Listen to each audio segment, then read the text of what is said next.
Jadi kalau kamu melihat orang-orang maksiat, pikiran kamu Allah yu'adzibuhum itu enggak fair. Bisa saja Allah yaghfiru lahum.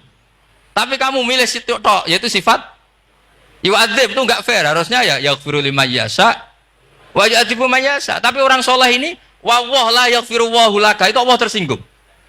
Kenapa tersinggung? Karena Allah hanya disifati yu'adzib, bukan disifati yaghfir. Padahal Allah bisa yu'adzib, bisa yaghfir. Sehingga Wahsy ketika seperti itu, dia qatilu ahabbin nas ila Rasulullah, yaitu Wahsy adalah qatilu Hamzah.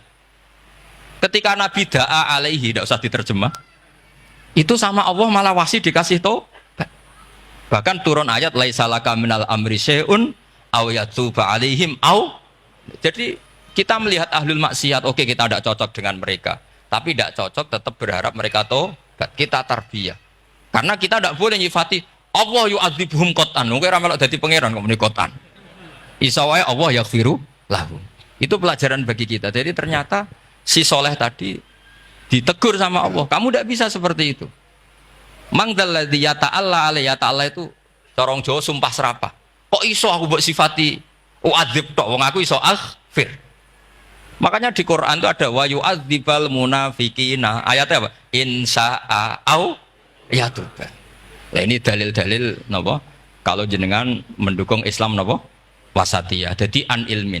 Jadi saya dukung gerakan ini, satu an ilmin, dua memang secara etika.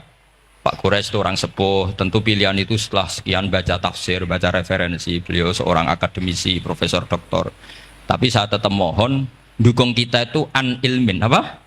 An ilmin. Memang dari awal Allah mensifati dirinya bisa yaghfir, bisa yu'adzib. Kenapa kita memastikan yu'adzib? Wong Allah bisa yaghfir. Nah, dengan demikian kamu menetapkan sifat Allah dua-duanya. Jadi yang soleh ya tetap khawatir jangan-jangan ada masalah. Yang fasik pun tetap ada harapan. Makanya masyhur dawuh Sayyidina Ali yang dikutip hampir semua ulama, apa? Ala unabbiukum fil faqih kulal faqih. Apa perlu saya ceritakan siapa yang ahli fikih sebenarnya? Apa kata Sayyidina Ali? Sebagian orang malah memarfukan ini ke Rasulullah Shallallahu Alaihi Wasallam. Kalaupun ini tidak hadis marfu, dawuh Sayyidina Ali pasti tercermin dari keinginan Rasulullah Shallallahu Alaihi Wasallam. Ketika Nabi ditanya siapa itu al-faqih wal al-faqih, atau Sayyidina Ali, malam yuknitin nas min rahmatillah walam yu'amminhum min makrillah. Apapun kondisinya orang, jangan putus asakan dari rahmatnya. Sehingga Nabi itu pernah sangat serius ngadepi orang-orang fasik. Tapi setelah dimultazam sama Allah ditegur, kalau kamu begitu rahmat saya, kata Allah, kamu batasi. Semenjak itu Nabi terus rileks. Dan Nabi kalau ibadah itu mesti milih yang paling gampang. Ma khayyara Rasulullah sallallahu alaihi wasallam amrayni ilakhtara napa? Aisarahuma, pasti milih yang paling gampang. Termasuk Nabi unik itu tofa rohiban. Semua sahabat itu tofu musyatan, semua tawaf secara jalan. Tapi Nabi tofa rohiban. Jika kata ulama-ulama usul fikih, afdal mana? Ya afdal tawaf secara jalan, karena al-ajur bi qadrit tak. Tapi untuk Nabi itu afdal tofa rohiban. Kenapa? Karena Nabi adalah muallimul ummah, pengajar umat. Kalau Nabi tidak tofa rohiban, maka orang akan bilang syarat sahnya tawaf harus jalan. Barokahnya Nabi naik unta, orang mengesahkan tawaf secara rohiban. Tapi saya ini keterusan jangan nom-nom dong nganggo skuter kok teletabis. Ini kula ya ora cocok. Mbok yo nak sing sepuh-sepuh itu cara kula berlebihan lah. Meskipun sah tapi kula nganti risih. Debuan terbenturan yang disai itu.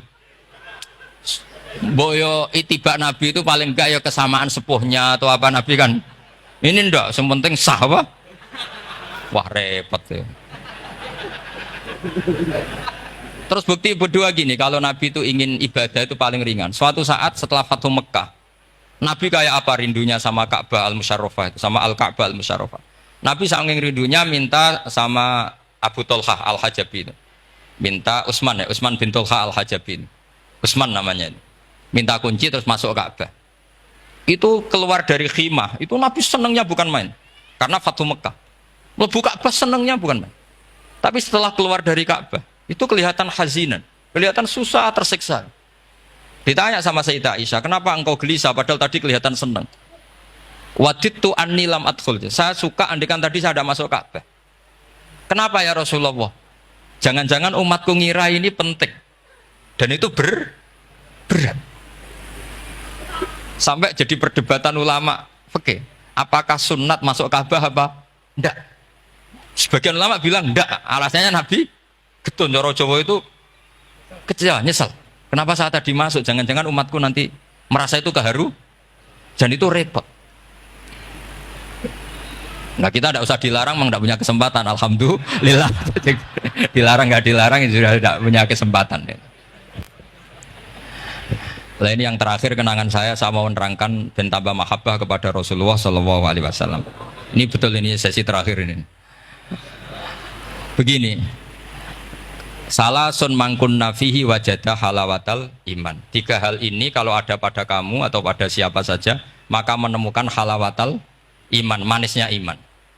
Ini mungkin yang jarang dijelaskan orang adalah manis itu apa? Kata Ibnu Hajar al-Asqalani sebagai pensarah Bukhari, termasuk manisnya manis adalah al-iltizat al-aqli, merasa nyaman secara berpikir. Nanti saya bacakan takbirnya sebelum saya tutup ngaji bareng ini. Begini misalnya, kita ngikuti Nabi Muhammad SAW. Tentu beliau punya al-jamalul wajhi, Nabi itu orang paling ganteng. Tentu beliau punya al-jamalul sauti, suaranya Nabi itu luar biasa. Tapi yang paling luar biasa tentu al-jamalul akli, akalnya Nabi itu luar biasa jamal, luar biasa indah. Artinya gini, andaikan Anda seorang profesor atau seorang alim alama, seorang kiai yang paling alim, terus dikasih tahu Nabi, misalnya dikasih tahu Islam, sing gawe donya iki, iku Fir'aun. Kan mesti kita tersiksa, logikanya gimana? Wong Fir'aun lahirnya di bumi kok bikin bumi, kan dulu buminya timbang. Mesti ra iso turu sampe. Iki ajaran nopo ra iso turu. Tapi ajaran ini mengatakan sing gawe alam raya ini Allah. Allah itu awal, Allah itu qadim. Kan terus iso turu, wis adone lah. Nek sing gawe luwih dhisik. Paham ya? Terus sing gawe ku ala kulli syai'in qadir, wis adone lah. Jenenge gawe alam mesti ala kulli syai'in qadir. Nah terus misalnya diajak paham ateis. Alam ini ndak ada, kemudian ada. Penciptanya apa? Ya ketiadaan. Oh, ora iso turu sampean. Bagaimana mungkin al-adam yakhluqu maujudan, alam yang maujud diciptakan oleh Adam. Oh, ora iso turu sampean.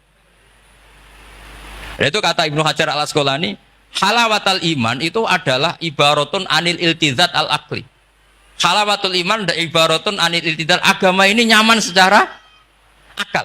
Kita disuruh menuhankan zat yang sifatnya itu luar biasa. Allah adalah qadim, tentu pencipta lebih dulu timbang yang diciptakan. Kan enak, keren kan? Terus alam yang maujudat, hadil maujudat khalaqaha wajibul wujud. Ini maujudat diciptakan zat yang super wujud, yaitu wajibul. Kan iso turu sampean. Oke, masuk akal. Nah, misalnya itu sampean dikabari hadil maujudat khalaqahal adam. Ini maujudat diciptakan ketiadaan. Mesti kalian mikir iki waras ta ora sing ngene iki. Ya itu, jadi kita halawatul iman itu usahakan maknanya sampai ngalami al-iltizat al-aqli, al-iltizat. Saya baca takbirnya saja, ini di kitab saya Fathul Bari, ini di juz 9, di kitab saya halaman 193 ya, karena mungkin sampean beda cetakan atau enggak ada nomornya karena enggak punya, enggak tahu saya gitu. Banyak ini tak. Tapi ini nanti saya tak tinggal di Mas Wafa ini. Nanti yang enggak boleh di ngopi saja, di foto aja. Selumayan ben ngaji ku nganggo kitab ben kok wong alim gitu, keren ya itu. Saya baca Bismillahirrahmanirrahim. Halawatul iman. Beliau ngendikan wa yaltaddu bidzalika iltizazan aqliyan. Jadi orang merasa nyaman secara iltizazan aqliyan. Akalnya merasa nyaman. Idzil iltizat al-aqliyu idrakuma huwa kamalun wa khairun min haitsu huwa kadzalik. Jadi beliau mencontohkan gini, kamu disuruh minum obat. Beliau contohnya itu kamu disuruh minum obat. Tentu secara watak kamu tidak senang karena obat itu pahit. Tapi kamu merasa nyaman setelah sakit minum obat, merasa nyaman karena ada harapan sembuh. Jadi watak kamu tidak senang, lidah kamu tidak senang karena pahit, tapi akal kamu senang. Wah enak aja, bar disuntik, bar diinfus, bar minum obat. Berarti itu namanya iltizazan aklian, akal kamu merasa apa? Nyaman karena telah melakukan sesuatu yang sesuai akal. Tak baca ya, misalnya al murad bil hubbi huwa al hubbul akli alladhi huwa itharu ma yaqtadi al aqlu salimu rujhana wa in kana ala khilafi hawan nafsi kal marid yu'afu ad-dawa bi tab'i fayanfaru anhu wa yamilu ilai bi muqtado akli. Kayak kita sakit tentu dioperasi itu tidak senang, bayangno wedhus apa usus dewedel-edel kan enggak senang secara hawan nafsi, paham ya? Tapi secara akal karena kamu divonis usus buntu, senang mana setelah dioperasi sama sebelumnya? Lah, senang dioperasi itu namanya al-iltizat al-akli. Ini kata Ibnu Hajar al-Asqalani.